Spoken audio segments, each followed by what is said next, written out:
नमस्कार, मी पंजाब डक. आज आहे 2 जुलै 2025. 2-3 जुलै दरम्यान राज्यात भाग बदलत पूर्व विदर्भ, पश्चिम विदर्भ, मराठवाड्यामध्ये पूर्व 6-5-11 जिल्ह्यात पूर्व आणि पश्चिम विदर्भ भाग बदलत पाऊस पडणार आहे. मराठवाड्यात देखील पडणार आहे. सांगायचं झालं तर हा पाऊस बीड जिल्ह्यात देखील आहे, लातूर जिल्ह्यात देखील पडणार आहे, धाराशिव देखील जिल्ह्यात पडणार आहे, परभणी जिल्ह्यात देखील आहे, हिंगोली देखील आहे, म्हणून हा अंदाज आहे.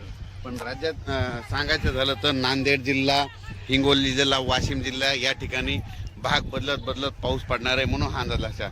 म्हणजे 3 जुलैपर्यंत हा पाऊस पडणार आहे, म्हणून हा अंदाज लक्षात येतात. राज्यातल्या सर्व शेतकऱ्याला सांगू इच्छितो की जसे वेगवार बसेल तसे शेतीचे कामं करत राहा. पाऊस दररोजच पडत राहणार आहे, म्हणजे एकदम असा बंद काही होणार नाही, म्हणून सर्व शेतकऱ्यांनी हा अंदाज लक्षात घ्यायचा.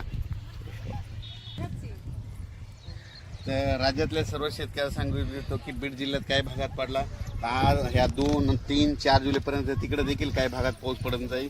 त्याच्यानंतर नगर जिल्ह्यात देखील आज बऱ्याच ठिकाणी पाऊस पडत जाईल.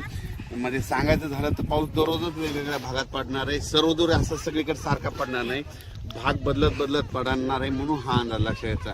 आणि त्याच्यानंतर 5, 6 जुलै 7 आणि 8च्या दरम्यान एकदा पावसाचं वातावरण राहणार आहे. पण सगळ्यात वरून राज्याची कृपा फक्त विदर्भावर जास्त, म्हणजे विदर्भात 6-5-11 जिल्ह्यामध्ये मात्र तिकडल्या भागामध्ये चांगला पाऊस पडणार आहे. म्हणजे हे सांगायचं झालं तर.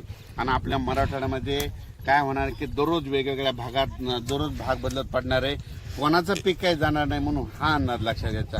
राज्यात मात्र मराठवाड्यातला आणि पूर्व विदर्भ आणि पश्चिम विदर्भ ह्या भागात देखील पाऊस असणारच आहे. म्हणजे 3-4 जुलैपर्यंत दररोज वेगवेगळ्या भागात पाऊस पडणार आहे, एकदम काय बंद होणार नाही, त्याच्यामुळे काही चिंता करायची गरज नाही.